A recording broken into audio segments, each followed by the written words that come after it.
মুসলমান থাকতে হবে গরম, ঠান্ডা থাকার সময় মুসলমানের আর নাই, ঠিক না বা ঠিক? মুসলমান ঠান্ডা দেখে গোটা বিশ্বে মুসলমান মার খায়, ঠিক না বা ঠিক? জাহান্নামের ভিতরে এত আগুনের আযাব, এত কঠিন আযাব, আল্লাহ জাহান্নামের গেটে থেকেও আমি এটা সহ্য করতে পারি না। জাহান্নামের এত দুর্গন্ধ। আপনার যে নাফরমান বান্দারা দুনিয়াতে কোরআনকে দাম দেয় নাই, কোরআনের মূল্যায়ন করেন নাই, কোরআনের আলোচনা হয়েছে, গাদ্দারি করে দোকানপাটে ঘুরে বেরিয়েছে, এই বান্দাদেরকে দিয়ে জাহান্নামকে আপনি পরিপূর্ণ করেছেন। যারা কোরআনকে তুচ্ছ তাচ্ছিল্য মনে করেছে, ও আল্লাহ এই গোলামদের দুর্গন্ধে, পোড়া গন্ধে আমি জাহান্নামের গেটের মধ্যেও টিকতে পারছি না। আল্লাহ আপনি একটু দয়া করে মায়া করে আমার নিরাপদ দূরত্বে দিয়ে দেন। তিনটা কাজ করতে পারলে আপনার জীবনের সব গুনাহ মাফ হয়ে সব সওয়াব হয়ে যাবে। সুবহানাল্লাহ বলেন। কয়টা কাজ? তিনটা কাজ করতে পারলে জীবনের সমস্ত গুনাহ মাফ হয়ে সব সওয়াব। আল্লাহ রাব্বুল আলামিন স্পষ্টভাবে জানিয়ে দিয়েছেন, ইল্লা মান তাবা ওয়া আমানা ওয়া আমিলা আমালান সালিহা ফাউলাইকা ইউবাদদিলুল্লাহু সাইয়্যাতিহিম হাসানা ওয়া কানাল্লাহু গফুরার রহিমা। পড়েন আল্লাহু আকবার। আল্লাহ বলছেন ইল্লা মান তাবা, নিশ্চয় যারা তওবা করবে। কি করবে? এক নাম্বার কন্ডিশন হচ্ছে তওবা। এক নাম্বার কি? তওবা। তওবা মানে কি? তওবা মানে হচ্ছে আপনি জীবনে গুনাহ করে ফেলেছেন, চলতে ফিরতে আল্লাহর কাছে চোখের পানি ফেলে গুনার জন্য মাপ চেয়ে আপনি ব্যাক করবেন, ফিরে আসবেন। এটার নামই হচ্ছে তওবা। এটার নাম কি? তওবা। তওবা করতে হলে তিনটা শর্ত লাগে। চিল্লায় বলেন তো ভাই, কয়টা শর্ত? তিনটা। এক number, first you have to acknowledge about your sin. আপনি যে গুনাহগুলো করেছেন, জীবনে যা গুনাহ করেছেন, আপনাকে আল্লাহর সামনে ডিক্লেয়ার করতে হবে, আই এম এ সিনার, আমি একজন অপরাধী। হে আল্লাহ, বুঝে না বুঝে আমি এই গুনাহগুলো করে ফেলেছি, এই ক্রাইমগুলো করে ফেলেছি। এই স্বীকারোক্তি আল্লাহকে প্রথম দিতে হবে।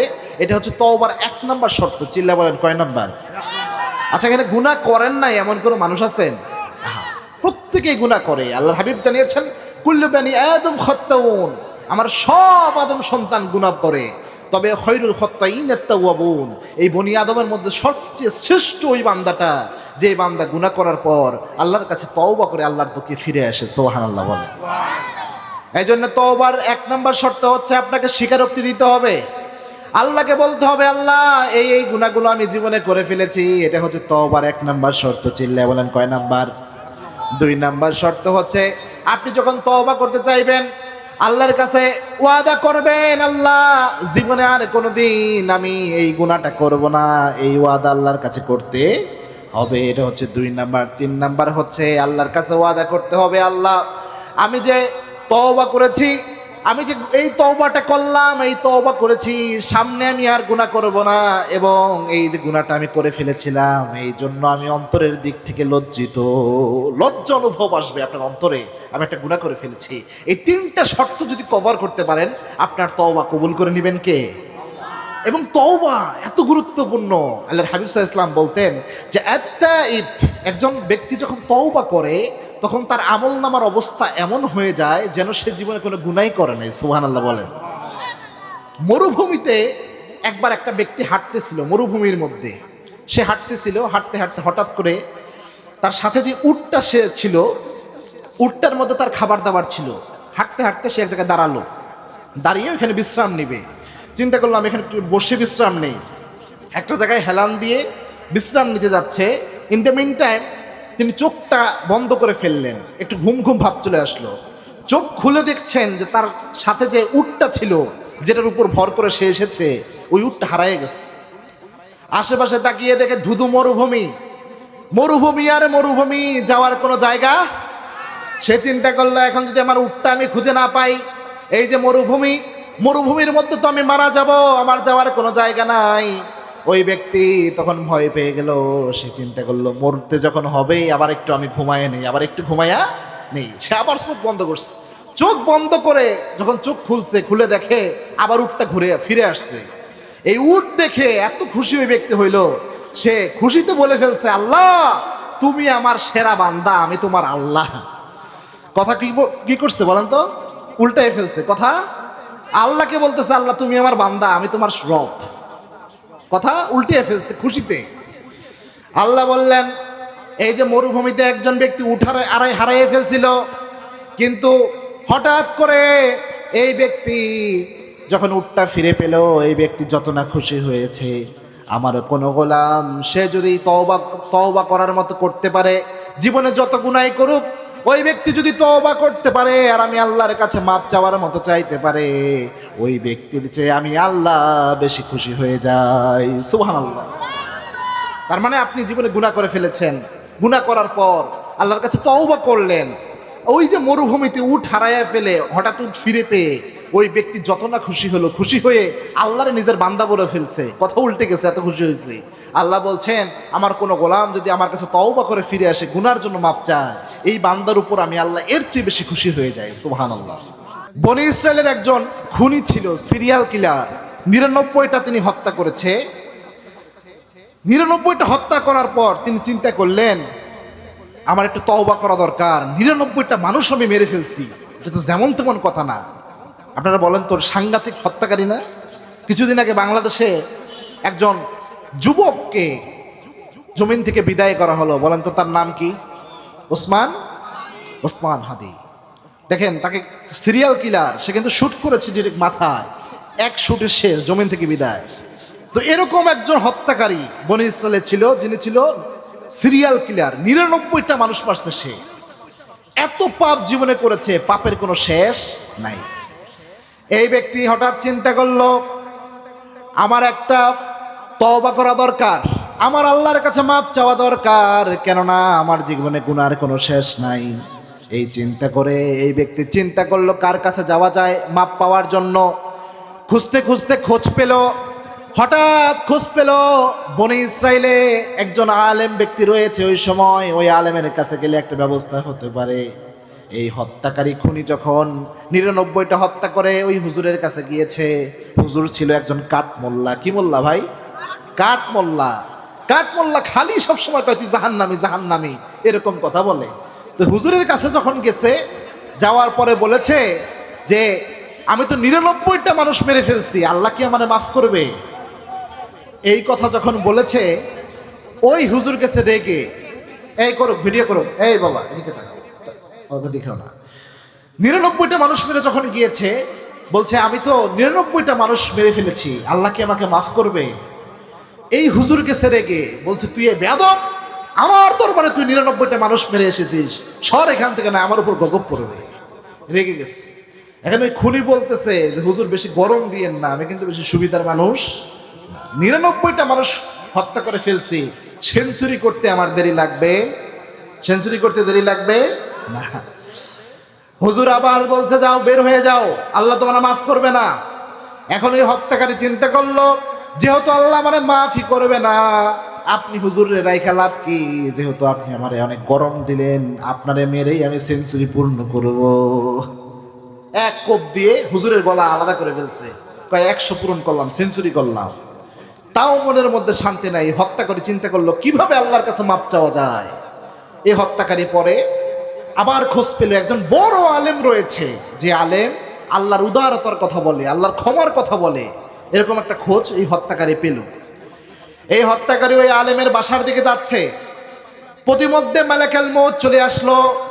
মালাকুল মউত যখন চলে আসে, ইজা জালুহুম লা ইস্তাখিরুনা সাআতা ওয়া লা ইস্তাকদিমুন, যার যখন মৃত্যুর সময় চলে আসে, ১ সেকেন্ড আগেও মৃত্যু হয় না, ১ সেকেন্ড পরেও মৃত্যু হয় না, সব সময় নির্দিষ্ট সময় মৃত্যু হয়ে যায়। The most certain thing in this world is death. এই পৃথিবীতে সবচেয়ে নিশ্চিত যে বিষয়টা, এটা হচ্ছে মৃত্যু। এটা কি? মৃত্যু। And the most uncertain thing in this world is time of death. এই পৃথিবীতে সবচেয়ে অনিশ্চিত যে বিষয়টা, এটা হচ্ছে মৃত্যুর সময়। কে কখন জমিন থেকে বিদায় হয়ে যাবে এর কোনো গ্যারান্টি। এই হত্যাকারী যখন যাচ্ছিল, ইন দ্য মিন টাইম মালাকুল মউত চলে আসলেন। ওই বড় আলেমের বাসায় তিনি পৌঁছাতেও পারলেন না, তওবা তো করবেন দূরের কথা, তার আগেই মালাকুল মউত এসে তার রূহটা কবজ করে নিলেন। এই ব্যক্তি মারা গেল। গজবের ফেরেশতা আসমান থেকে নাজিল হলো, রহমতের ফেরেশতা আসমান থেকে নাজিল হলো। দুই দল ফেরেশতার মধ্যে এখন টানাটানি লাগছে। গজবের ফেরেশতারা বলে যে এই লাশটা আমরা নিয়ে যাব, আর রহমতের ফেরেশতারা বলে এই লাশটা আমরা নিয়ে যাব। দুই দল ফেরেশতার মধ্যে টানাটানি, কারা নিয়ে যায়। রহমতের ফেরেশতারা বলল, যদিও এই ব্যক্তি তওবা করে নাই, কিন্তু অন্তরে তওবার ইচ্ছা ছিল, এই জন্য এর গুনাহ মাফ, একে আল্লাহ জান্নাত দান করে দিবেন, এর রূহটা আমরা নিয়ে যাব। আর গজবের ফেরেশতারা না বলে, না, যেহেতু ব্যক্তি এখনো তওবাই করে নাই, এর কোনো মাফ নাই, রূহটা আমরা নিয়ে যাব। দুই দলে ফেরেশতার মধ্যে গ্যাঞ্জাম। এবার আল্লাহ সমাধান দিলেন যে তোমরা এই যে মারা গেছে ব্যক্তিটা, এর ব্যক্তির লাশ থেকে তার ইমাম সাহেব যার কাছে যাচ্ছিল সে তওবা করার জন্য, ওই আলেমের বাড়িটা মাপো। যদি লাশ থেকে বাড়ির দূরত্ব কাছে হয়, তাহলে রহমতের ফেরেশতারা নিয়ে তাকে জান্নাতি বানিয়ে দিবে, সুবহানাল্লাহ বলেন। আর যদি লাশ থেকে তার নিজের বাড়ির দূরত্ব কাছে হয়, তাহলে গজবের ফেরেশতা নিয়ে যাবে। এবার আল্লাহ জমিনকে, মাটিকে আদেশ দিলেন, ও জমিন, আমার গোলাম যদি এখনো তওবা করে নাই, কিন্তু অন্তরের মধ্যে তওবার ইচ্ছা রেখেছে, যেহেতু আমার গোলাম অন্তরের মধ্যে তওবার ইচ্ছা পোষণ করেছে, আমার গোলামের জন্য ওই আলেমের বাড়ির কাছাকাছি তুমি হয়ে যাও, সুবহানাল্লাহ। লাশটাকে আলেমের বাড়ির কাছাকাছি বানায় দাও। এবার মেপে দেখে লাশটা আলেমের বাড়ির কাছাকাছি। আল্লাহ রাব্বুল আলামিন ওই বান্দাকে মাফ করে, 99তে হত্যা করার পরও মাফ করে আল্লাহ তাকে জান্নাত দান করে দিলেন, সুবহানাল্লাহ। এটা হচ্ছে তওবা। তওবা করেই নাই, শুধু অন্তরে তওবার ইচ্ছে এনেছে, আল্লাহ রাব্বুল আলামিন ভুলগুলো সব মাফ করে আল্লাহ জান্নাতি বানিয়ে দিয়েছেন, সুবহানাল্লাহ বলেন। তার মানে তওবা, আল্লাহ যে আমাদের জীবনের সব গুনাহ মাফ করে জান্নাতি বানায় দিবে, এবং জীবনের সব গুনাহ মাফ করে আল্লাহ সব বানায় দিবে, এর জন্য প্রথম শর্ত হচ্ছে তওবা করা। প্রথম শর্ত কি যুবক ভাইরা, চিল্লে বলেন তো? 1 নাম্বার শর্ত কি? তওবা করা। এই জন্যে ভুল হয়ে গেছে, কি করতে হবে? এই যুবক ভাই, ভুল হয়ে গেলে কি করতে হবে? এই যে অনেক সময় যুবক ভাইরা যেটা করে, দেখবেন প্রায় সময় অনেক যুবক ভাই প্রেম করে ফেলে, আছে না? যুবক ভাই, প্রেম হারাম রিলেশন করা যাবে না। হারাম রিলেশন এটা টোটালি হারাম। যুবকরা যাবে বিয়ের পথে, ঠিক না ঠিক? যুবকরা বিয়ের পথে যেতে হবে, প্রেমের পথে যুবকদের যাওয়া যাবে।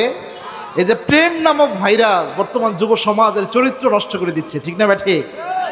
বর্তমান যুবকদের অবস্থা হলো, আগে তো প্রেমিক প্রেমিকা শোনা যেত, এখন যুবকরা প্রেমিক প্রেমিকা বলে না, এরা বলে গার্লফ্রেন্ড, আর একটাকে বলে বয়ফ্রেন্ড। এটাকেও আবার এরা শর্ট করছে, গার্লফ্রেন্ডে বলে জিএফ, আর বয়ফ্রেন্ডকে বলে কি বলে, জানে সবাই, মানে কমন পড়ছে আর কি। এরপরে শুধু গার্লফ্রেন্ড বয়ফ্রেন্ডে সীমাবদ্ধ না, এগুলো আবার টার্মিনোলজি দেখেন, একটাকে বলে গার্লফ্রেন্ড, আর একটাকে বলে বেস্ট ফ্রেন্ড, আর একটাকে বলে জাস্ট ফ্রেন্ড। একদম বিভিন্ন কায়দায় রাখে আর কি। তো এরকম হারাম রিলেশন করা যাবে? করা যাবে না। আমরা হালালের পক্ষে থাকবো, ইনশাল্লাহ বলেন, ইনশাল্লাহ। তো তওবা করতে হবে। যে কোনো হারাম রিলেশনে রয়েছেন, তওবা করেন। তওবা করলে জীবনের সব গুনাহ মাফ করে দিবেন কে?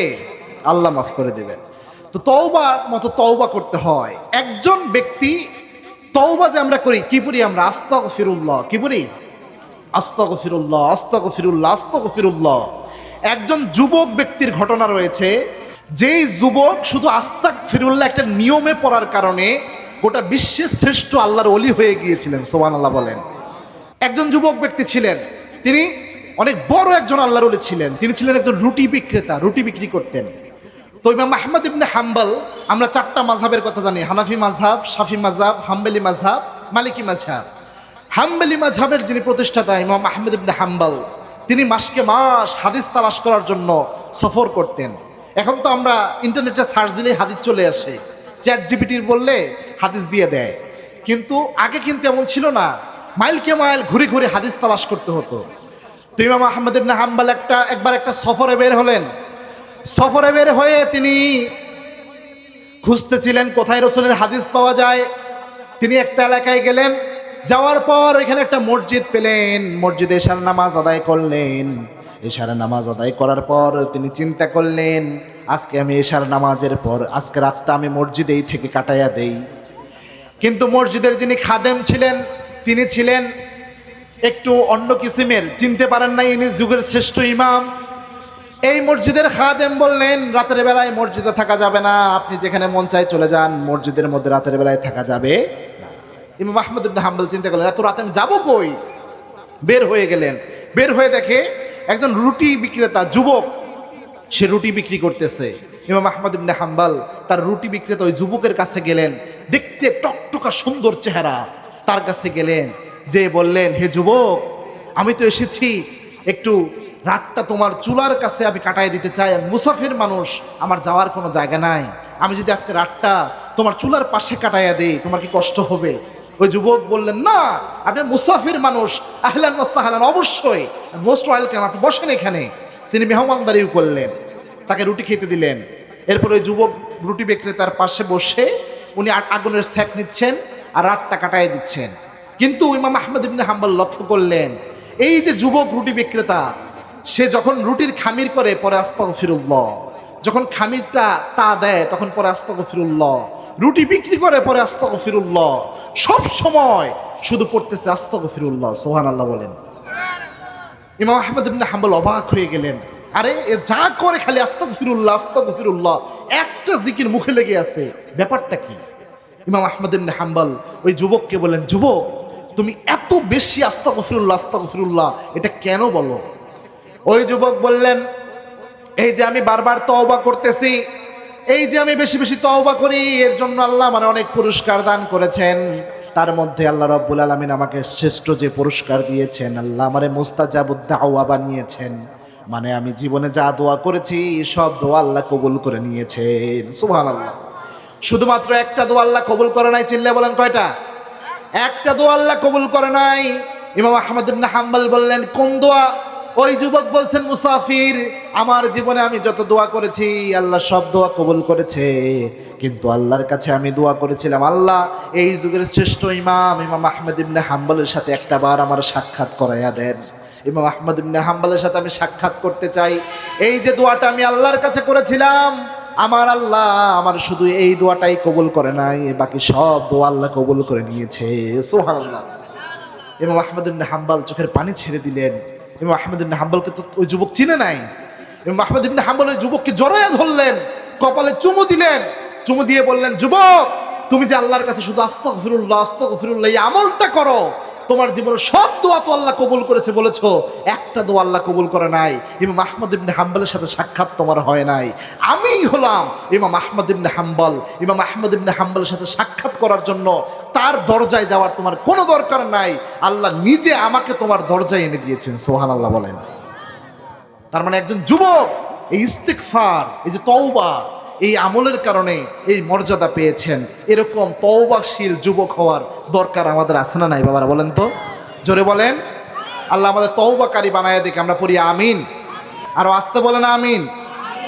রাসূল ইসলামের জীবনে কি কোনো গুনাহ ছিল ভাই? রাসূলের জীবনে গুনাহ ছিল? এই যুবক, রাসূলের জীবনে গুনাহ ছিল? তো রাসূল প্রতিদিন 70 বারের বেশি ইস্তিগফার করতেন, তওবা করতেন, আল্লাহর কাছে মাপ চাইতেন। এটা কেন চাইতেন? এটা এই জন্যই চাইতেন, রাসূল চাইতেন এটা দিয়ে যেন উম্মতরা শিক্ষা গ্রহণ করতে পারে, তারাও যেন গুনাহ হয়ে গেলে আল্লাহর কাছে মাপ চাইতে পারে। সুবহানাল্লাহ বলেন। এই জন্য আল্লাহ বলেছেন, ইল্লা মান তাবা, জীবনের সমস্ত গুনাহকে সওয়াব বানানোর 1 নাম্বার ফর্মুলা যারা তওবা করে কি করে? 2 নাম্বার ওয়া আমানা, যারা ঈমান আনে কি করে? ঈমান আনতে হবে, ঈমান ছাড়া যাওয়ার কোনো জায়গা। কদ আফলাহাল মুমিনুন, indeed successful those are believers, যারা ঈমানদার তারাই এই পৃথিবীতে সফল কাম। সুবহানাল্লাহ বলেন। ঈমানদাররা সফল কাম, যারা ঈমানদার হবে। এজন্য ঈমান একজন ঈমানদারের জন্য সবচেয়ে বড় দৌলত, সবচেয়ে বড় সম্পদ। এখন আপনারা বলতে পারেন, মায়ের পেট থেকে পরেই আমরা পড়েছি লা ইলাহা ইল্লাল্লাহু মুহাম্মাদুর, তো আমাদের তো ঈমান আছেই, এখন হুজুর শুধু আমাদের সিলসিলায় জান্নাতে যাওয়ার পালা। ব্যাপারটা অত সহজ। 3টা জিনিস আপনার মধ্যে থাকলে আপনি ঈমানদার। 3টা জিনিসের একটা জিনিসও যদি কম থাকে আপনার ঈমান পরিপূর্ণ ঈমান হতে পারে। 1 নাম্বার হচ্ছে you have to acknowledge about your ঈমান, ইকরার বিল লিসান। আপনি যে একজন ঈমানদার এই সাক্ষ্যটা আপনাকে ঘোষণা করতে হবে, লা ইলাহা ইল্লাল্লাহু মুহাম্মাদুর।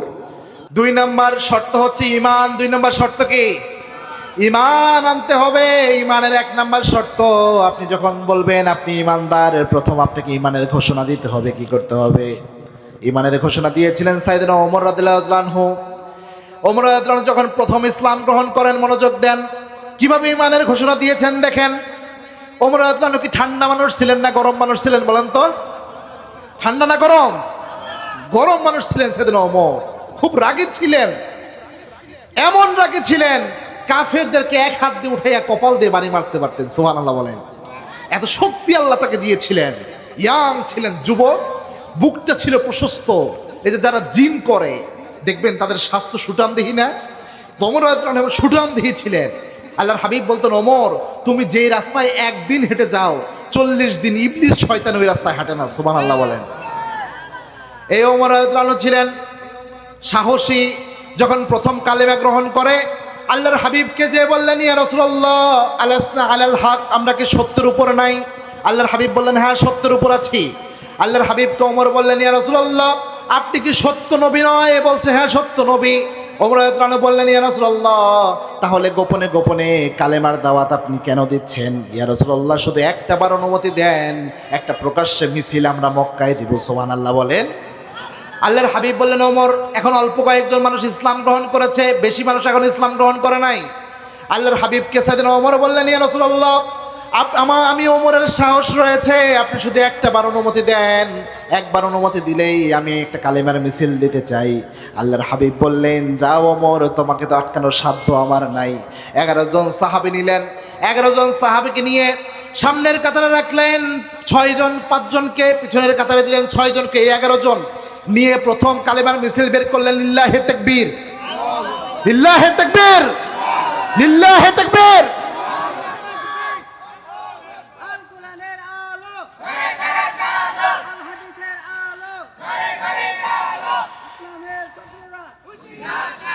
প্রথম তাকবীর দিলেন সাইয়েদনা ওমর। এই তাকবীরে পুরা মক্কা কেঁপে উঠল। রাসূলের চির দুশমন আবু জেহেল, উতবা, শাইবা, মুগীরা সব বের হয়ে এসেছে। কার বাপের বেটার ভূতের বুকের এত বড় পাটা মক্কার জমিনে কালেমার মিছিল দেয়। বের হয়ে এসে দেখে সামনে যে ব্যক্তি মিছিলে দাঁড়ানো আর কেউ নয়, তিনি সাইয়েদনা ওমর। সুবহানাল্লাহ বলেন। ওমরকে দেখে আবু জেহেলের হাত পা কাঁপা শুরু। ওমর রাদিয়াল্লাহু আনহু স্পষ্ট ঘোষণা দিলেন, কেউ যদি চাও তার সন্তানগুলো আজকে এতিম হয়ে যাক, কেউ যদি চাও তার আব্বা আম্মা আজকে সন্তান হারা হয়ে যাক, কেউ যদি চাও তার স্ত্রী আজকে বিধবা হয়ে যাক, আমি ওমরের মিছিলের বিরোধিতা করে দেখো। সুবহানাল্লাহ। এরকম ওমর যদি একজন বাংলার জমিনে থাকতো, ইসলাম নিয়ে কেউ বান্দরামি করতে পারতো না। এরকম ওমর যদি একজন বাংলার জমিনে থাকতো, ওসমান হাদির মতো বৈপ্লবিক নেতাকে কেউ হত্যা করতে পারতো না, ঠিক কিনা? এরকম ওমর দরকার আছে না নাই? আল্লাহ বলেন, আছে না নাই? আল্লাহ আমাদের ওমরের সাহস দান করুন, আর উপরে আমিন। প্রভু তুমি বলেছো রাসূল দেবে না, বলনি দেবে না ওমর, বলনি দেবে না হামজা তারিক, খালিদ বিজয় সমর। প্রভু তুমি বলেছো রাসূল দেবে না।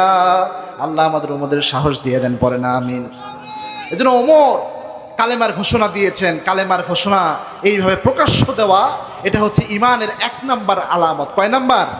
1 নাম্বার। এজন্যে আপনি ইমানদার হবেন তখন 3টা শর্তের প্রথম শর্ত, প্রকাশ্যে কালেমার ঘোষণা দিবেন যখন। সুবহানাল্লাহ বলেন।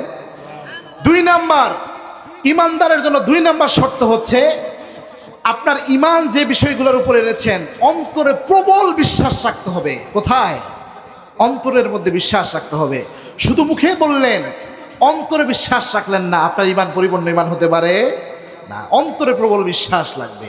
3 নাম্বার হচ্ছে ইমানের যতগুলা বিষয় রয়েছে সবগুলা বাস্তবায়নের চেষ্টা করতে হবে।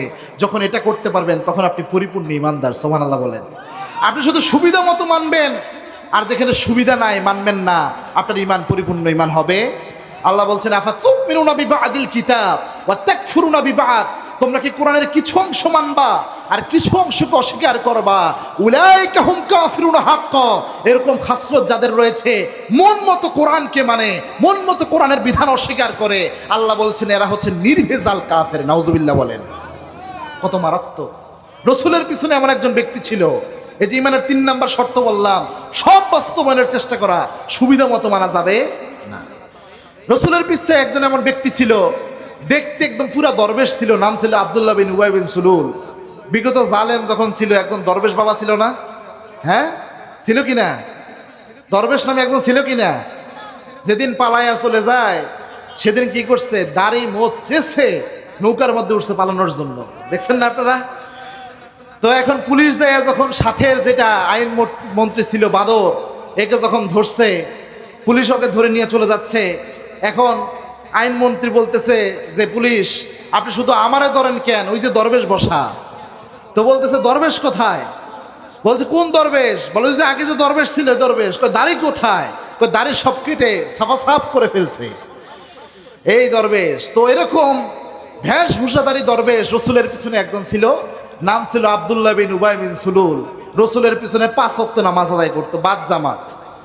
রসুলের সাথে ইফতারি করত। রসুল ইসলাম কোথাও আলোচনা করলে রসুলের নাম অ্যানাউন্স করত, রসুলের নাম ঘোষণা করত। রসুল ইসলাম যেখানে সফরে বের হয়েছেন, রসুলের রাস্তা পরিষ্কার করতো এই ব্যক্তি। আল্লাহর হাবিবের সাথে সব সময় লেগে থাকতো, কিন্তু অন্তরে পরিপূর্ণ ঈমান ছিল। নামাজে রসুলকে ইমাম মেনেছে, কিন্তু সমাজে রাষ্ট্র ব্যবস্থায় রসুলকে ইমাম মানতে পারে নাই। আল্লাহর হাবিব সাল্লাল্লাহু আলাইহি ওয়াসাল্লাম তিনি যখন উহুদের ময়দানে যুদ্ধ করতে গিয়েছেন, এই মুনাফিকের বাচ্চা পিছন থেকে লোক নিয়ে ভেগে গিয়েছে। এই জন্য আল্লাহর হাবিব অনেক কষ্টের সম্মুখীন হয়েছেন। এই ব্যক্তি এত বড় মুনাফিক ছিল, এই ব্যক্তি পরিপূর্ণ ঈমান আনেন না। এই ব্যক্তি যখন মারা যায়, আল্লাহর হাবিব তার জানাজার নামাজ পড়তে যাবেন। ইন দ্য মিন টাইম ওই যে ওমর রাদিয়াল্লাহু আনহু তিনি আল্লাহর হাবিবের জুব্বা টেনে ধরলেন, বললেন ইয়া রাসূলুল্লাহ, এই ব্যক্তির জানাজার নামাজ আপনি পড়ায়েন না। এই ব্যক্তি ছিল মুনাফিক, সামনে দেখাতো ঈমান এনেছে, কিন্তু গোপনে গোপনে কুফরি করেছে, মুনাফিকি করেছে। তার জানাজার নামাজটা আপনি পড়ায়েন। আল্লাহর হাবিব বললেন আখতারনি আল্লাহ, আমার নবী তো মায়ার নবী ছিলেন, আমার নবী তো দয়ার নবী ছিলেন। আল্লাহর হাবিব বললেন ওমর আখতারনি আল্লাহ, আল্লাহ আমার ইখতিয়ার দিয়েছেন, এখনো নিষেধ করেন নাই। ওই ব্যক্তির আল্লাহর হাবিব সাল্লাল্লাহু আলাইহি ওয়াসাল্লাম চলে গেলেন ওই ব্যক্তির জানাজা পড়ানোর জন্য। লম্বা জানাজা আল্লাহর হাবিব তার জন্য পড়ালেন। নিজের জুব্বা দিলেন তার কাফনের কাপড়ের জন্য, নিজের মুখে লালা দিলেন তার মুখে।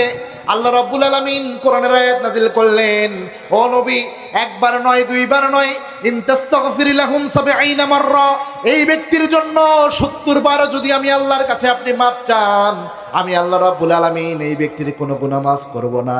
কেননা এই ব্যক্তির নামাজে আপনার ইমাম মেনেছে, নেতা মেনেছে, সমাজে রাজনীতি করার ক্ষেত্রে আপনার নেতৃত্ব মেনে নেয় নাই। তার মানে বোঝা যায় ঈমান যদি আপনি আনতে হয়, পরিপূর্ণ ঈমানের দাবি যদি আপনার করতে হয়, আপনি নামাজে যেইভাবে ইসলামকে নেতা হিসেবে মেনে নেবেন, নামাজে যেইভাবে একজন সৎ যোগ্য ব্যক্তিকে নেতা হিসেবে মেনে নেবেন, সমাজ পরিচালনার ক্ষেত্রেও যোগ্য এবং সৎ ব্যক্তিকে নেতা নির্বাচন করা দরকার আছে না নাই? আপনি শুধু সমাজে নামাজে আপনি শুধু ইসলাম মানলেন, আর ইসলামকে নামাজে মসজিদের মধ্যে রেখে আপনি সমাজে এসে ইচ্ছা রকম সুদ খাইলেন, ইচ্ছা রকম ঘুষ খাইলেন, 140 মাইল বেগে চললেন, আপনার ঈমান কখনো পরিপূর্ণ ঈমান হতে পারে? তার মানে একজন পরিপূর্ণ ঈমানদার আপনি তখন নামাজে যেইভাবে আপনি ইসলামকে মেনেছেন, সমাজে আল্লাহর জমিনে আল্লাহর দ্বীন কায়েমের জন্য যখন চেষ্টা করবেন, আপনি পরিপূর্ণ ঈমানদার। ঠিক না বেঠে? আল্লাহ এমন ঈমান আমাদের দান করুন, আমরা করি আমিন। এজন্যে ঈমানের 2 নম্বর শর্ত হচ্ছে আপনাকে এই অ্যাকনলেজমেন্ট দিতে হবে যে আপনি পরিপূর্ণ ঈমানদার। 3 নম্বর শর্ত এটা। প্রথম হচ্ছে মুখ দিয়ে স্বীকার, 2 নম্বর অন্তরে বিশ্বাস, 3 নম্বরে সব কিছু পরিপূর্ণ আমল করার চেষ্টা করা। এই 3টা শর্ত যখন আপনি মানতে পারবেন, আপনার ঈমানকে পরিপূর্ণ ঈমান হিসেবে ধরে নেবেন কে? তাহলে বলেছিলাম আপনার জীবনের সব গুনাহকে সওয়াব বানানোর ফর্মুলা হলো 3টা। কয়টা? 1 নাম্বার বললাম তওবা করা, 2 নাম্বার বললাম ঈমান আনা, 3 নাম্বার আল্লাহ বলছে ওয়া আমিলা আমালান সলিহা, নেক কাজ করা। কি কাজ করা? 3 নাম্বার হচ্ছে নেক কাজ করা। এখন নেক কাজ করা কি? একজন ঈমানদার তার স্ত্রীর সাথে যে সময় কাটায়, এটাও নেক কাজ। সুবহানাল্লাহ বলেন। আল্লাহর হাবিব একদিন বললেন, সাহাবীরা, তুমি যে তোমার স্ত্রীর সাথে শীতের রাতে কম্বলের নিচে রোমান্টিক একটা সময় পার করো, এটাও তোমার আমলনামায় আল্লাহ সওয়াব তুলে দেয়। সুবহানাল্লাহ বলেন। সাহাবা একরাম বলেন, ইয়া রাসূলুল্লাহ, আমার স্ত্রীর সাথে আমি সময় কাটাই, এটাও বুঝি সওয়াব হয়? আল্লাহর হাবিব বললেন, আরেক বেটির সাথে যদি এটা করা হয় তাহলে কি হবে বলেন তো? গুনাহ হবে। গুনার উল্টা কি হয়? সওয়াব হয়। আল্লাহর হাবিব বললেন এজন্য সওয়াব হবে। আবার আল্লাহর হাবিব সাল্লাল্লাহু আলাইহি ওয়াসাল্লাম বলেছেন, তাবাসসুমুকা লিআখিকা সাদাকা, your smile to your brother it's a charity. তুমি যে তোমার ভাইকে দেখে মুচকি হাসি দিয়ে কথা বলো, এটার বিনিময়ে আল্লাহ নেক কাজ হিসেবে তোমার আমলনামায় সদকার সওয়াব তুলে দেয়। সুবহানাল্লাহ। তার মানে একজন ঈমানদার তার জীবনে নেক কাজের শেষ নাই। রাতের বেলায় আপনি ঘুমাতে যাবেন, ওযু করে সুন্দরভাবে ঘুমাতে গেলেন, রাতে আপনি ঘুমায় পড়লেন ওযু করে। আল্লাহর হাবিব বলেছেন, কোনো ব্যক্তি যদি রাতের বেলায় ঘুমাতে যাওয়ার সময় সুন্দরভাবে ওযু করে ঘুমাতে যায়, একজন স্পেশাল ফেরেশতা তার পাশে সারা রাত দাঁড়ায়া থাকে। সুবহানাল্লাহ বলেন। ওই ব্যক্তি যখন রাতে ঘুমায়া যায়, ঘুমের মধ্যে ওই ব্যক্তি যখন একটু পাশ পরিবর্তন করে, ফেরেশতার সাথে সাথে ওই ব্যক্তির জন্য দোয়া করে, আল্লাহুম্মা গফিরলি আবদিক, আল্লাহ আপনার এই গোলামকে আপনি মাফ করে দেন, কেননা ওযু করে এই ব্যক্তি ঘুমাতে এসেছে। আবার যখন আপনি পাশ পরিবর্তন করেন, আবার ফেরেশতা আপনার জন্য দোয়া করে। যতবার রাতে ঘুমায়া থেকে আপনি পাশ পরিবর্তন করেন, শুধু ওযু করে ঘুমাতে যাওয়ার কারণে ঘুমায়া থাকেন আপনি, তবুও একজন ফেরেশতা আপনার গুনাহের জন্য আল্লাহর কাছে মাপ চাইতে থাকে। সুবহানাল্লাহ। তার মানে আপনি ওযু করে রাতে ঘুমাতে যাবেন, এই ঘুমটাও আল্লাহ ইবাদত হিসেবে, নেক কাজ হিসেবে তুলে দেয়। সুবহানাল্লাহ বলেন। এই যে আপনি বাথরুমে প্রবেশ করেন, বাথরুমে প্রবেশের আগে আপনি পড়েন বিসমিল্লাহি আল্লাহুম্মা ইন্নী আউযু বিকা মিনাল খুবসি ওয়াল খাবায়েস। আপনি এটা পড়ে যখন প্রবেশ করেন, মাঝখানে যে সময়টা থাকে, এরপরে আপনি বের হওয়ার সময় পড়েন গুফরানাক। এই বাথরুমের যে সময়টা, রাসূলের সুন্নাহ মোতাবেক বাথরুমে যাওয়া এবং সুন্নাহ মোতাবেক বাথরুম থেকে বের হওয়ার কারণে এই মাঝখানের সময়টা আল্লাহ ইবাদত হিসেবে তুলে দেয়। সুবহানাল্লাহ বলেন। একজন ইমানদার জন্ম থেকে নিয়ে শুরু করে মৃত্যু পর্যন্ত জীবনের সবকিছুই নেক কাজ, সবকিছুই ইবাদত, যদি ওইটা ইসলাম অনুযায়ী হয়। সুবহানাল্লাহ বলে। তো আল্লাহ তো বলেছেন ওয়া আমিলা আমালান সলিহা, জীবনের সব গুনাহকে সওয়াব বানানোর 3 নাম্বার ফর্মুলা হচ্ছে আপনার আমলে সলে করতে হবে। তো আপনার জীবনের সব আমলই তো আমলে সলে। আজকে আমরা আলোচনা কোনটা নিয়ে করব? আল্লাহর হাবিবের কাছে একবার এক সাহাবী যে বলেছেন, আব্দুল্লাহ ইবনে মাসউদ, জি ইয়া রাসূলুল্লাহ, আইয়ুল আমালি ইয়াহাব্বু ইলাল্লাহ, আমলের তো অভাব নাই, নেক কাজের তো অভাব নাই, আল্লাহর কাছে সেরা নেক কাজ কোনটা, আল্লাহর কাছে সবচেয়ে প্রিয় আমল কোনটা, এটা জানার দরকার আছে না নাই? আল্লাহর হাবিব বললেন, ইবনে মাসউদ শোনো, আস-সালাত লিওয়াক্তিহা, সময় মতো 5 ওয়াক্ত নামাজ আদায় করা আল্লাহ রাব্বুল আলামিনের কাছে সবচেয়ে দামি নেক কাজ। সুবহানাল্লাহ বলেন। কয় ওয়াক্ত নামাজ? কয় ওয়াক্ত? সিলসিলায়ে সহিহার বর্ণনা, আউয়ালু মা ইউহাসাবু বিহিল আবদু ইয়াউমাল কিয়ামাতি আস-সালাহ, কিয়ামতের এই কঠিন ময়দানে আল্লাহ রাব্বুল আলামিন কোনো আমলের হিসাব আগে নেবেন না, প্রথম আল্লাহ নেবেন হচ্ছে 5 ওয়াক্ত নামাজের হিসাব। কয় ওয়াক্ত? 5 ওয়াক্ত। 5 ওয়াক্ত নামাজ আমলের জগতে যত আমল আছে সবচেয়ে সেরা আমল। রাসূলের একটা ঘটনা পাওয়া যায়, বনি ইসরায়েলের একজন ব্যক্তি ছিল, বুখারীর বর্ণনা, তিনি তার জীবনে মাত্র একটা সেজদা দিছে। ভাই চিল্লায়া বলেন তো কয়টা সেজদা দিছে? খুব মজার একটা ঘটনা। জীবনে মাত্র সেজদা দিছে একটা, আর কোনো আমল টামল সে করে নাই, সারা জীবন শুধু গুনাহ করছে।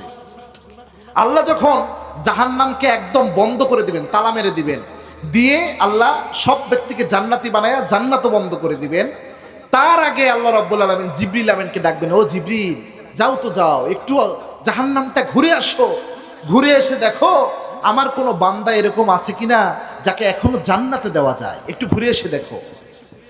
জিবরিল আমিন জাহান্নাম ঘুরলেন, পুরা জাহান্নাম তন্ন তন্ন করে খুঁজে বললেন, আল্লাহ যতজন ব্যক্তি জান্নাতে যাওয়ার উপযুক্ত ছিল প্রত্যেককেই আপনি জান্নাত দান করে দিয়েছেন, তবে একজন ব্যক্তি এমন রয়েছে যার আমল নামায় কোনো গুনাহ, কোনো সওয়াব নাই, সে তার জীবনে একটা মাত্র সওয়াবের কাজ করেছিল, জীবনে একটা মাত্র সেজদা দিয়েছিল। চিল্লে এখন কয়টা? একটা সেজদা দিয়েছে, আর শুধু গুনাহ করছে শুধু। আল্লাহ বলবেন ওই বান্দাকে আমার কাছে ডেকে নিয়ে আসো। ওই বান্দাকে যখন আল্লাহর সামনে হাজির করা হবে, আল্লাহ বলবেন, ও বান্দা তোমার জীবনে তো তুমি কোনো আমল করো নাই, শুধুমাত্র একটা সেজদা দিয়েছো, এই সেজদার বিনিময়ে আজকে তুমি আমার কাছে কি চাও? ওই বান্দা তখন আল্লাহকে বলবে, আল্লাহ যেহেতু কোনো আমল আমি করি নাই, শুধু একটা সেজদা দিয়েছি, কি বা আপনার কাছে চাইতে পারি? আল্লাহ আপনার কাছে শুধু চাই আপনি শুধু আমাকে একটু দয়া করে মায়া করে আমার একটু জাহান্নাম থেকে বের করে আমার জাহান্নামের বাহিরে রাখেন, জাহান্নামের আযাব আমি সহ্য করতে পারি না গো আল্লাহ। আল্লাহ বলবেন, বান্দা ঠিক আছে তোমার দোয়া আমি কবুল করব, তবে শর্ত হলো এরপরে আর আমার কাছে কিছু চাওয়া যাবে, যেহেতু একটা সেজদা দিয়েছো ওই চাওয়াই শেষ চাওয়া। ওই বান্দা বলবে, আল্লাহ ঠিক আছে আমি আর কিচ্ছু চাইবো না। দীর্ঘদিন ওই বান্দাকে আল্লাহ জাহান্নামের গেটের মধ্যে রাখবেন। এই বান্দা আবার আল্লাহকে ডাক দিবে, আল্লাহ আপনি না বড় দয়াবান, আপনি না বড় রহমান। সুবহানাল্লাহ বলে। আল্লাহ বলবেন, বান্দা আমি তো দয়াবান, আমি তো রহমান, এটা ঠিক আছে, কিন্তু তুমি বলেছিলে বান্দা তুমি তোমার জীবনে আর কিছু আমার কাছে চাইবা না। ওই বান্দা বলবে, আল্লাহ আপনি দয়া করে এক সেজদার বিনিময়ে আমাকে জাহান্নামের গেটে রেখেছেন গো আল্লাহ, আল্লাহ আমাকে দয়া করে আরেকটা জিনিস দান করেন, দয়া করে মায়া করে আল্লাহ আপনি শুধু আমাকে একটু জাহান্নামের গেট থেকে নিরাপদ দূরত্বে রাখেন। জাহান্নামের ভিতরে এত আগুনের আযাব, এত কঠিন আযাব আল্লাহ, জাহান্নামের গেটে থেকেও আমি এটা সহ্য করতে পারি না। জাহান্নামের এত দুর্গন্ধ, আপনার যে নাফরমান বান্দারা দুনিয়াতে কোরআনকে দাম দেয় নাই, কোরআনের মূল্যায়ন করেন নাই, কোরআনের আলোচনা হয়েছে গাদ্দারি করে দোকানপাটে ঘুরে বেরিয়েছে, এই বান্দাদেরকে দিয়ে জাহান্নামকে আপনি পরিপূর্ণ করেছেন।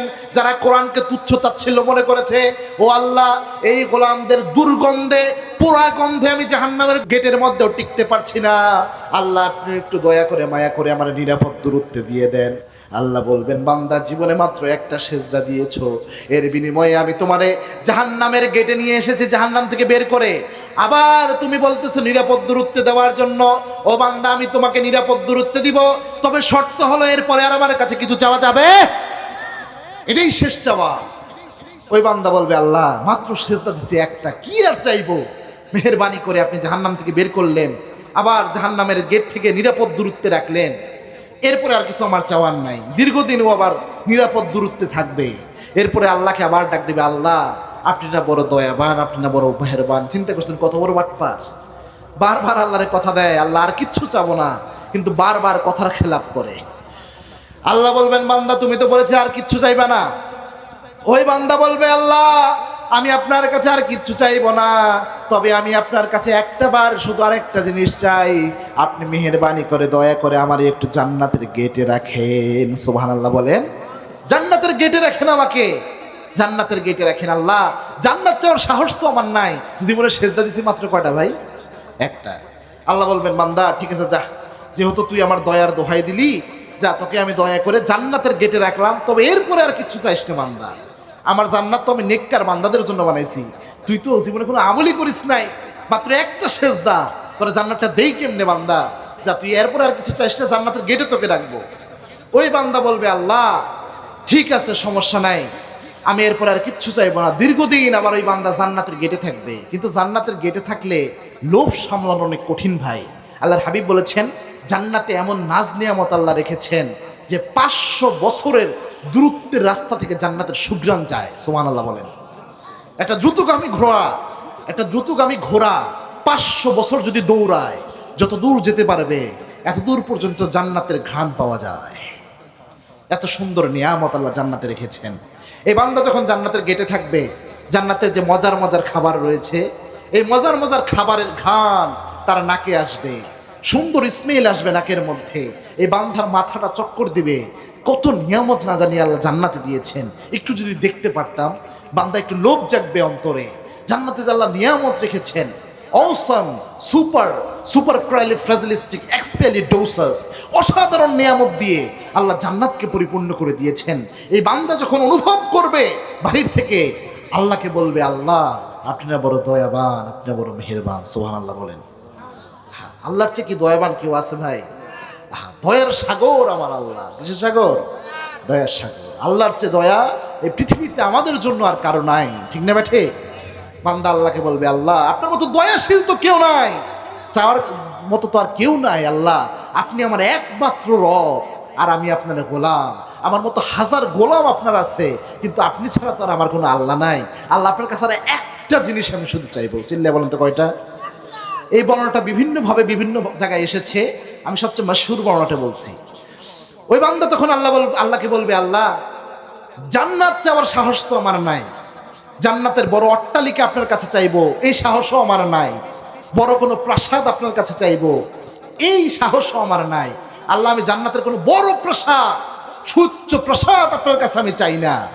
আপনি যে জান্নাতে হুরগুলো রাখছেন, বিভিন্ন সুন্দর সুন্দর হুর আপনি রেখে দিচ্ছেন, যেই হুরের সৌন্দর্য আল্লাহর হাবিব জানিয়েছে যে দুনিয়া জান্নাতের যে হুর রয়েছে, এই হুরের কাপড়ের একটা অংশ যদি দুনিয়াতে একটু পড়তো, গোটা দুনিয়াটা খুশবুতে মাতোয়ারা হয়ে যেত। সুবহানাল্লাহ বলেন। জান্নাতি ব্যক্তিরা যখন জান্নাতে প্রবেশ করবে, হুরের দিকে যখন প্রথম চোখ পড়বে, চোখ পড়ার সাথে সাথে জান্নাতি ব্যক্তিরা ঠান্ডা আউট হয়ে যাবে। এত সুন্দর মেয়ে মানুষ হয়, অবাক হয়ে তাকিয়ে থাকবে। এত সুন্দরভাবে আল্লাহ জান্নাতের হুর বানায় রাখছে। অনেক মুরব্বী মনে মনে খুশি হইতেছে যে অল্প কয়দিন আর বউটার লগে থাকি, এরপরে জান্নাত আছে না নাই? যে অল্প কয়দিন আর পার করি, এরপরে জান্নাতে গেলে হুর নিয়ে ঘুমাবো। আপনার স্ত্রীর সৌন্দর্য কেমন হবে জানেন? আল্লাহর হাবিব বলেছেন, জান্নাতে যখন আপনি ঢুকবেন, হুরদের দেখে তো আপনি অবাক হবেনই, কিন্তু যখন আপনার স্ত্রীর চোখে আপনার চোখ পড়বে, এক পলকে 40 বছর চলে যাবে, আপনি বুঝতেই পারবেন না। সুবহানাল্লাহ বলেন। এত সুন্দর করে আল্লাহ আপনার স্ত্রীকে জান্নাতের ভিতর ঢুকাই দিবে। সুবহানাল্লাহ। এক হুজুর ওয়াজ করতেছিল জান্নাতের, তো এরকম এই হাদিস যখন বলছে, তো সামনে থেকে মুসল্লি একজন উঠে বলতেছে, হুজুর আমার বউরে যদি আল্লাহ জান্নাতে আমার সাথে দেয়, ওই জান্নাতে আমি যাবই না, ওই জান্নাত আমার দরকার নাই। এখন মহিলা প্যান্ডেল থেকে স্লিপ দিয়ে তার বউ পাঠাইছে যে হুজুর এই জামাই আমার যে মায়ের দেওয়া দেয়, এই মার যদি দেয় আমার জামাই যেহেতু দেয়, এই জামাইরে নিয়ে আমি ওই জান্নাত চাই না। তো এরকম চিন্তা ভাবনা করিয়েন না। জান্নাতে যখন আপনার স্ত্রী দেখবেন, আপনি নিজেই অবাক হয়ে যাবেন, এত সুন্দর করে আল্লাহ তাকে বানাবে। তো ওই বান্দা আল্লাহকে বলবে, আল্লাহ আমার এই সুন্দর হুরপুরি কিচ্ছু দরকার নাই, আমার বড় বড় প্রসাদ দরকার নাই, যেহেতু একটা মাত্র সেজদা দিয়েছি, আল্লাহ আপনি দয়া করে আমার কোনো রকম একটু জান্নাতে ঢুকান, ঢুকে একটু দেখে আমি আবার চলে আসবো, জান্নাতে আমি থাকবো না। আল্লাহকে বলবে, আল্লাহ আপনি দয়াবান, আপনি মেহেরবান, আপনি দয়া করে যদি আপনারা জান্নাত দিয়েও দেন, কিচ্ছু যায় আসে না, আপনি চাইলে দিতে পারেন। আল্লাহ বলবেন, বান্দা যেহেতু তুই আমার রহমতের দোহাই দিলি, যেহেতু তুই আমার করুণার দোহাই দিলি, আমার রহমতের সাগরের জোশ পড়ে গিয়েছে। ও গোলাম, জীবনে কোনো আমল তুই করিস নাই, মাত্র একটা সেজদা দিয়েছিস, আমি আল্লাহ রাব্বুল আলামিন দয়া করে সেজদাটা কবুল করেছি। ও গোলাম যা, আজকে আমি আল্লাহ তোরে মাফ করে দিলাম, তোর জন্য একটা জান্নাত আমি আল্লাহ বরাদ্দ করলাম। তবে যেমন তেমন জান্নাত নয়, যেই দুনিয়াতে তুই ছিলি ওই দুনিয়ার মতো 10টা দুনিয়াকে এক জায়গায় করলে যত বড় হয়, এত বড় একটা জান্নাত আমি আল্লাহ তোরে দিয়ে দিলাম। জীবনে সেজদা দিয়েছেন কয়টা? এক সেজদার বিনিময়ে আল্লাহ এই জান্নাত 10 পৃথিবীর সমান জান্নাত আল্লাহ তারা দান করে দিবেন। সুবহানাল্লাহ বলেন। এখন চিন্তা করেন না, হুজুর ওয়াজ পাইয়ে গেছি, আজকে থেকে এক সেজদা দেবো, আর নামাজ কালাম পড়বো না, এটা করলে হবে? ওই ব্যক্তি জাহান্নামের আগুনে জ্বলে পুড়ে তার শরীর তামা তামা হয়ে গেছে। জাহান্নামের আগুনের 1 সেকেন্ডের আযাব সহ্য করার ক্ষমতা আমাদের আছে ভাই? আবার ওই ব্যক্তি জীবনে একটা সেজদা দিয়েছে, ওই সেজদা কবুল করেছেন কে? আপনার সেজদা আমার সেজদা যে কবুল হয় এর কোনো গ্যারান্টি আছে? এজন্যে নামাজ পড়তে হবে। আমলের জগতে যত আমল রয়েছে, তাহলে 1 নাম্বার সেরা আমল কোনটা বলেন তো? 5 ওয়াক্ত নামাজ পড়া। আল্লাহর হাবিব একদিন বললেন, তোমাদের কারো বাড়ির সামনে যদি একটা নদী যায়, আর ওই নদীতে যদি কোনো ব্যক্তি 5 বার দিনে গোসল করে, ওই ব্যক্তির শরীরে কোনো ময়লা থাকা সম্ভব? সাহাবা একরাম বললেন, না ইয়া রাসূলুল্লাহ। আল্লাহর হাবিব বললেন, 5 ওয়াক্ত নামাজ হলো এই নদীর মতো। আল্লাহ এমন ভাবে সাজালেন, প্রথম দিলেন ফজর, তারপরে জোহর, তারপরে আসর, তারপরে মাগরিব, তারপর ঘুমাইয়া কাজা করেছে ফজর, তখনই জাগনি যখন জোহর, হেলাই খেলাই কেটেছে আসর, মাগরিবের ওই শুনিয়া যান, এখনো জামাতে হরে শামিল, এখনো এর সাথে আছে স্থান, বাজি সেদা মামা বাজে রে মামা, শির উঁচু করি মুসলমান, দাওয়াত এসেছে নয়া জামানার, ভাঙা কিল্লায় ওর নিশান। আল্লাহু আকবার। 5 ওয়াক্ত নামাজ আল্লাহ দিয়েছেন, ফজর দিলেন, জোহর দিলেন, আসর দিলেন। আল্লাহর হাবিব বলেছেন, কোন ব্যক্তি যদি ফজরের নামাজ পড়ে, এরপরে জোহরের আগ মুহূর্তে যত গুনাহ করে, জোহরের ওযু যখন বান্দা করতে যায়, ওযুর পানির সাথে বান্দার সমস্ত সগীরা গুনাহ আল্লাহ ছড়াইয়া দেয়। বান্দা যখন আবার জোহরের নামাজ পড়ে আসরের নামাজ পড়তে যায়, মাঝখানে যে গুনাহ হয়েছে আল্লাহ ওযুর পানির সাথে আল্লাহ ছড়াইয়া দেয়। সুবহানাল্লাহ বলেন। এজন্য আল্লাহর হাবিব বললেন, 5 ওয়াক্ত নামাজ ওই নদীর মতো। নদীতে 5 বার গোসল করলে যেমন শরীরে কোনো ময়লা থাকে না, কোনো বান্দা যদি 5 ওয়াক্ত নামাজ আদায় করার মতো করতে পারে, ওই বান্দার জীবনের সব গুনাহ মাফ করে আল্লাহ জান্নাত দান করে দেয়। 5 ওয়াক্ত নামাজ। আল্লাহর হাবিব বলতেন, ফারকুল মুমিন ওয়াল কাফির তারকুস সালাহ।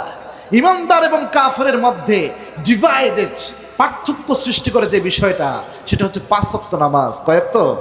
5 ওয়াক্ত। আল্লাহর হাবিব সবচেয়ে গুরুত্ব আরোপ করতেন। রাসূলের জীবনের সর্বশেষ কথা ছিল আসসালাত, আসসালাত, আসসালাত ওমা মালাকাত ঈমানুকুম। হে আমার উম্মতেরা, নামাজ, নামাজ, নামাজকে তোমরা ছেড়ে দিও না, আর তোমার অধীনস্থদের ব্যাপারে তোমরা সতর্ক থাকো। সুবহানাল্লাহ বলেন। এজন্য আজকে আমরা ওয়াদা করি, আমরা 5 ওয়াক্ত আর নামাজ আদায়ের চেষ্টা করবো, ইনশাআল্লাহ বলেন। ইনশাআল্লাহ বলেন। আল্লাহ আমাদের ওয়াদাকে কবুল করুন, আমরা প্রিয় আমিন। আর আসতে বলেন আমিন। ইবনে মাসউদ আল্লাহর হাবিবকে আবার বলেন, ইয়া রাসূলুল্লাহ, আমলের জগতে প্রথম সেরা আমল নামাজ, বুঝলাম, 2 নাম্বার সেরা আমলটা কি? আল্লাহর হাবিব সাল্লাল্লাহু আলাইহি ওয়াসাল্লাম বললেন, বিররুল ওয়ালিদাইন, পিতা মাতার খেদমত করা। সুবহানাল্লাহ বলেন। ও যুবক ভাই, এখানে যারা আছেন, যাদের আব্বা আম্মা বেঁচে আছে, একটা জিনিস মাথায় গেঁথে নেন। আজকে যদিও পরিবেশ অনুকূলে না, আমার সবকিছু মিলিয়ে আমার পরিবেশটা আজকে অনুকূলে না, তবুও একটা মেসেজ আপনাদের সামনে আজকে বলতে চাই। এই জিনিসটা শুধু মাথায় গেঁথে রাখলে আজকের মাহফিল সফল। মনে রাখবেন, আপনার জীবনে আপনি যাই হন, জীবনে যদি সফল হতে চান, 2 জন মানুষের দোয়া আপনার জীবনের সেরা হাতিয়ার। একজন হচ্ছে আব্বা আর একজন হচ্ছে মা। এই পৃথিবীতে প্রত্যেকটা মানুষ আপনাকে কোনো না কোনো স্বার্থে ভালোবাসে, কোনো না কোনো কিছুর বিনিময়ে ভালোবাসে। একমাত্র আপনার আব্বা এবং আম্মা নিঃস্বার্থভাবে আপনাকে ভালোবাসে, ঠিক না ব্যাঠে? নিঃস্বার্থ, এখানে কোনো স্বার্থ নাই। আপনি দেখবেন, আপনি যে কোনো জায়গায় বিপদে পড়েছেন, মুসিবতে পড়েছেন, পৃথিবীর কেউ এই খোঁজ না জানলেও একজন জানে, সে হচ্ছে আপনার মা এবং আপনার বাবা।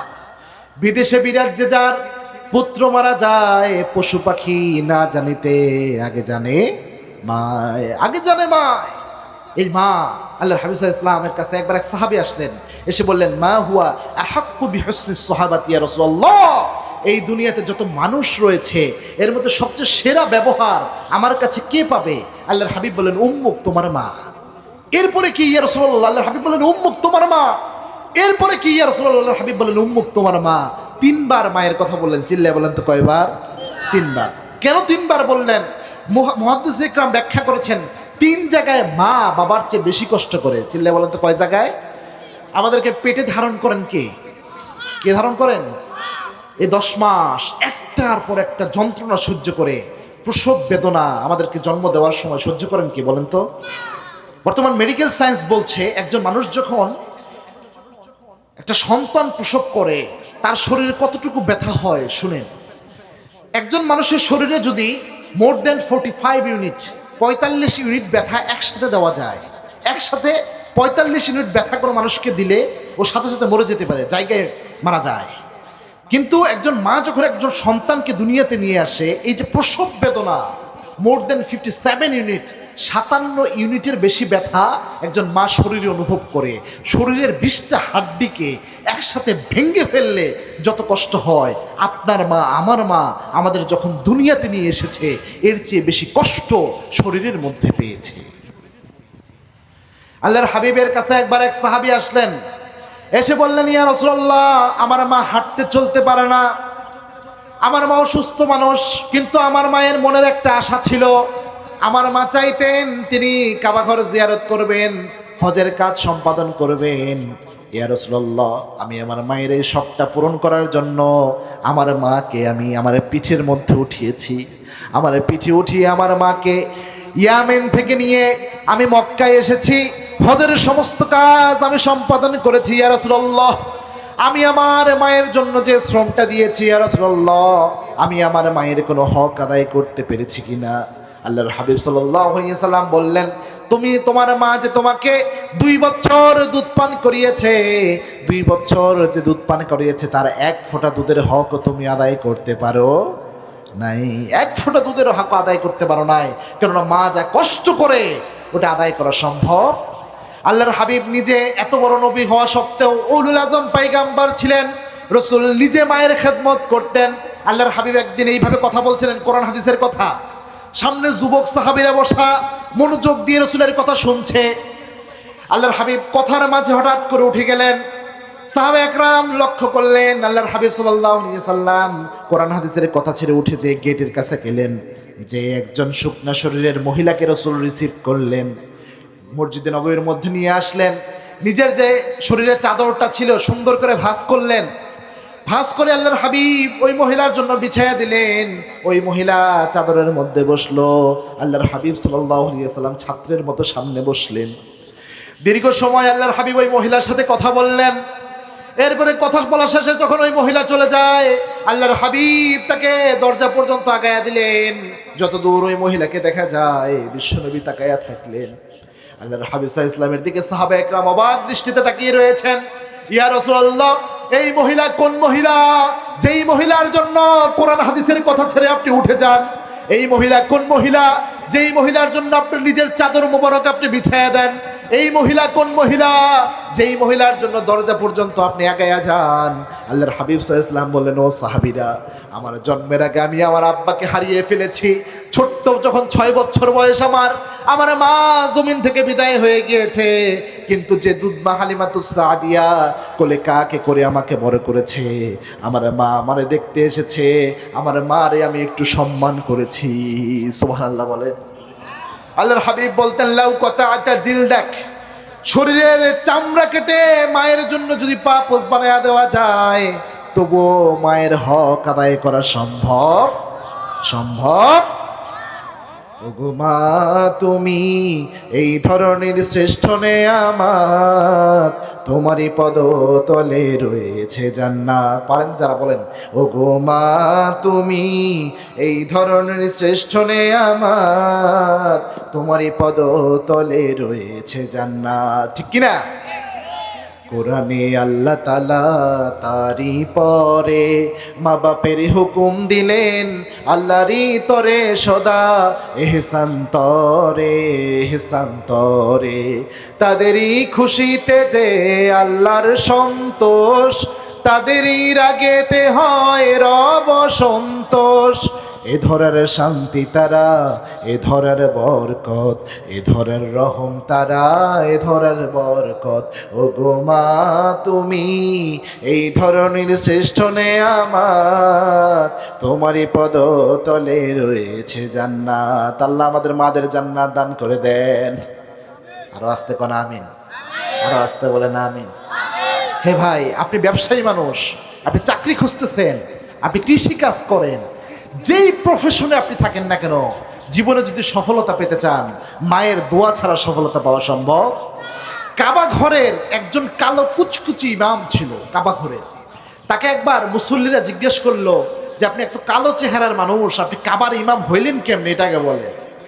তার নাম ছিল শেখ আদিল আল কালবানি। তিনি বললেন, আমার মায়ের বদদুয়ার কারণে আমি কাবার ইমাম হয়েছি। সুবহানাল্লাহ বলেন।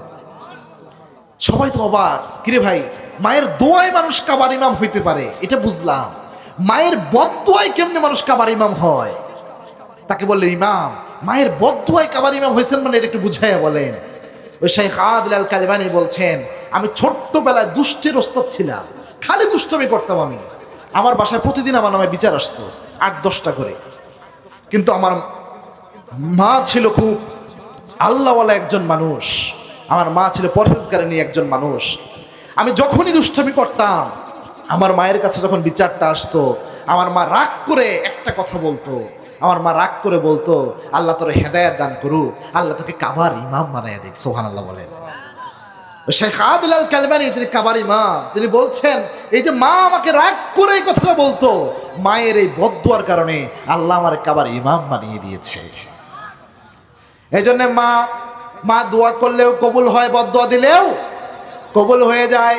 আল্লাহর হাবিব এজন্য বলেছেন, 3 শ্রেণীর ব্যক্তি এমন রয়েছে, বাইহাকের বর্ণনা, যারা দোয়া করতে দেরি, দোয়া পৌঁছাতে আল্লাহর দরবারে দেরি হয়। তার মধ্যে আব্বা এবং আম্মা যদি কোনো সন্তানের জন্য দোয়া করে, দোয়া করার সাথে সাথে কবুল করে নেয় কে? গোটা দুনিয়ার সমস্ত হুজুর, সমস্ত পীর সাহেব, সমস্ত খতিব সাহেব, একদম কাবাগরের ইমাম, মসজিদের নববীর ইমাম, সব হুজুররা মিলে একটা পানিতে ভরে ফু দিবে, 1 গ্লাস পানিতে। আর আপনার মা শুধু সূরা ফাতিহা পড়ে আরেক গ্লাস পানিতে ফু দিবে। সবার আগে আল্লাহ আপনার মায়ের ফুকে কবুল করে নিবে। সুবহানাল্লাহ বলেন। এই পৃথিবীতে কোনো মানুষের দোয়া আপনার জন্য এত দ্রুত কারেন্টের মতো কবুল হবে না, যত দ্রুত কারেন্টের মতো কবুল হয় আপনার মায়ের দোয়া এবং আপনার বাবার দোয়া। সুবহানাল্লাহ বলেন।